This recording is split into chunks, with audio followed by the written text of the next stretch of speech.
But Joe, I'm going to throw this to you first. Should women date within their financial bracket? And how do you think they know this before they even get to this point? You just going to ask, you going to pay for $30 if I ask you for, are you going to give me $100 for lunch before you even get to know the girl's name? I just want to know, should women and men try to date within their own financial bracket? No. I mean, they can date wherever you want to date. Look, value again is what someone is willing to for pay you for whatever. You know what I mean? If someone wants to pay you an exceptional amount of money for your time, that is your value. But you have to be willing to take disappointment when you find out that, no one's willing to pay you for what you think you're worth. So nobody wants to give you $100 for lunch or any of the other things or take you anywhere because, you don't bring any value to the situation. But listen, as lame as as that female sounded, there's 5 lames that are willing to give her $100 for that lunch. So if she can get it, go get it and let them folks be happy together. Together.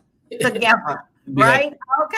Yeah, that's a really good take on it. I'd like to know I'm starting off on a good foot, period. I don't want to start off rocky. So I'm going to ask you, Erica, do you think that the dating pool is different for high earners versus low earners? I think the dating pool is just messy altogether. Not even based upon financial or socioeconomic. It's just messy. Everybody wants something, but everybody doesn't want to give anything.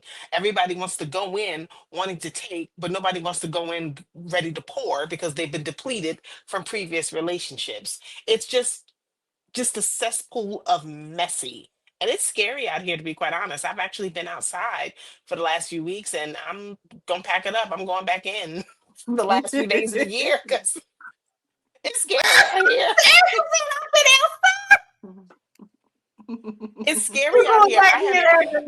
I talked to a couple of guys that I know, male friends that I hadn't seen in a while, and 2 men that are in 2 domestic relationships where they have children with a woman, and they put the woman's name on the deed of the house, and now the women don't want to be with them and they're trying to take the houses from them. 2 separate men. I couldn't believe it, but they have a preference. So, Wow. I'm sorry. I'm not sorry. I'm not sorry at all that I'm not in that situation. I'm minding my business. Happy I was married. Look, I feel like I'm mad. And I'm okay with it because I am not going back into this at all. Tiara, so do you think that it's okay to prioritize financial gain in a relationship?